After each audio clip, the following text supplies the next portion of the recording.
From the time I became a Christian at the age of about 28, I determined that I would combine my faith and my practice. And I gathered a great many Christian medical students to me in one way or another, and they would always say, how can I witness to my patients and not be accused by people in the hospital of proselytizing or something like that?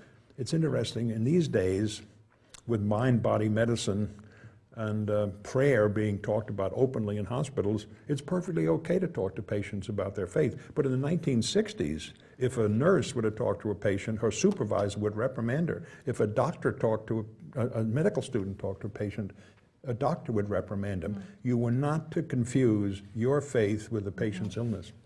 Anyway, when I talked to medical students who asked me, how do you do this? I would say the first thing that you have to try is to have no taint of mediocrity in your professional life. Or to put it another way, you have to sort of win the right to witness publicly to a patient.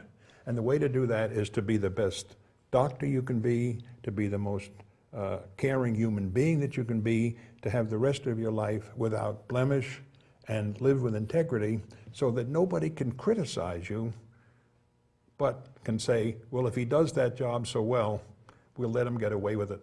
It's kind of a funny way to put it, but that's how I got along for years in medicine.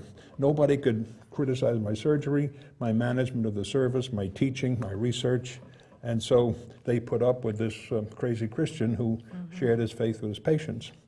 Now, it's different when you get to Washington because there you have not only the same things that go on in the culture, but you have this big boogaboo of mixing church and state. Nobody understands what that means. That has become, instead of mixing church and state, which means you don't want the state to establish a religion, to becoming you don't mix church, you don't mix faith and in God and your practice in life. Well, that's crazy.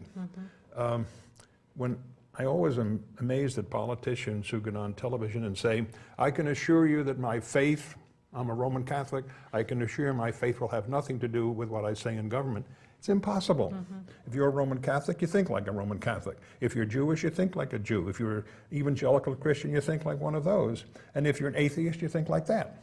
And so your religion, whether you want to or not, becomes a part of your decision-making process.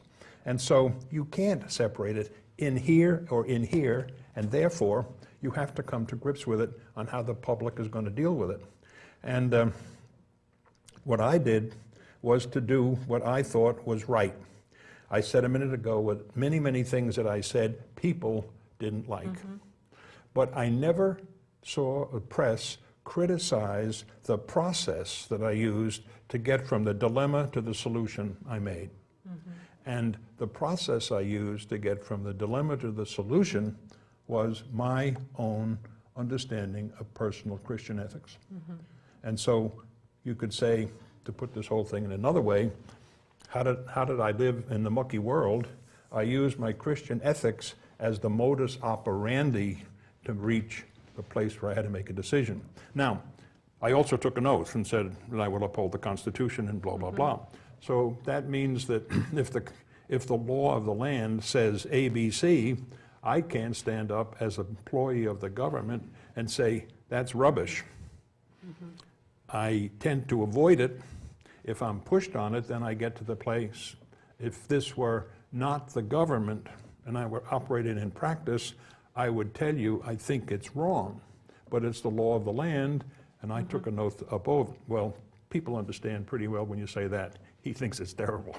And so that's how I managed it, and I had, after the first 11 months there, I didn't have any troubles with my faith. I said earlier, I hate labels. Every time my name was mentioned in the first 11 months I was in Washington, it always said, C. Everett Koop, comma, quotation mark, Christian fundamentalist, unquote, and pro-life zealot. Well, those are two labels that really didn't want to live with in Washington. But I made it, and the same thing happened there that I used to tell the medical students about. As soon as the press realized that I was a man of integrity and that I told it as it is, that I didn't shade it in one way or the other politically, and said many times, if I ever have to say something that I don't believe, I'm going home. Or if I can't say something that I think has to be said, I'm going home. And in the beginning, nobody gave a hoot whether I was going home or not. But as time went on, and I became a popular, almost folk hero because of AIDS, nobody wanted to be the person who was sending me home. So a lot of people who didn't like me and who were attached to the Reagan government as ultra-conservatives just held their peace and hoped I'd die.